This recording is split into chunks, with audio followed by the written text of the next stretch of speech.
toward me. Unfolding the board, he sets it in the middle of the dining table. Mother cuts the cake into equal portions and hands everyone a plate. Boy immediately stuffs a forkful of blueberry cake into his mouth. Father shuffles the territory cards as I discreetly study the colourful map of the world. 6 continents, 42 territories. My eyes flit over names such as Peru, Siberia, Greenland, Scandinavia, Brazil, Congo, Central Europe, India, Western Australia, and Ontario. World domination or mission? Father asks, dealing the cards. Boy takes the dice out of the box and rolls them across the board. World domination, he cries. Mother picks up her territory cards. I look at mine too. We begin dividing our armies between the territories. I'm lucky, as I've got a counter in almost every territory in Australia. Easy to defend, if I cared about the game.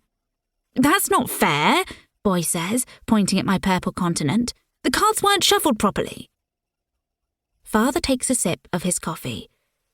Where's Venezuela? Boy asks, holding a green token. Mother points at a yellow country, right next to Peru. The board fills with colourful counters. And where's China?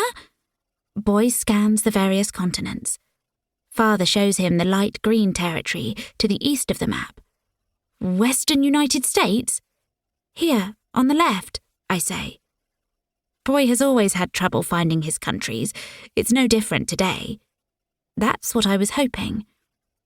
I've put almost all my armies out now, and I've only got 2 territory cards left. I stare at the board. Mother notices this and gives me a smile. What are you looking for, Juno? My moment has arrived. Where's Northland? I ask, leaning right across the board. And Southland? I can't see them anywhere. Father puts his cup back down on the saucer and adjusts his glasses. I look over at Mother, whose face has turned ashen. You're right, Juno, Boy says, hurriedly searching the entire board. Why aren't they on there?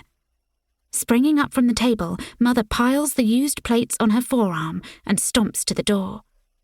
She stops just before leaving the room and turns around to Father. Her neck is scarlet. Now do you understand why I wanted to toss this game on the fire? Mother disappears into the kitchen. 2. My name is Juno. I'm 16 years old, and I've been living on this island for 144 months. Nobody knows that we've been hiding in the log cabin in the middle of the lake for these 12 years. The cabin behind the trees, behind thick trunks, heavy branches. No one knows, apart from the guards who brought us to the woods when I was still a little girl.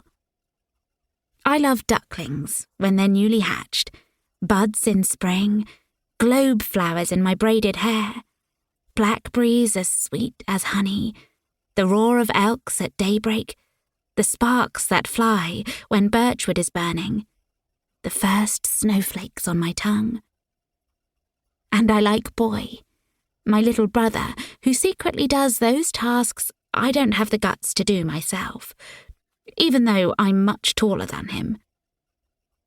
We lead a simple life here on the island. Every day is the same. In the mornings, Mother gives us lessons in all those subjects we need for survival.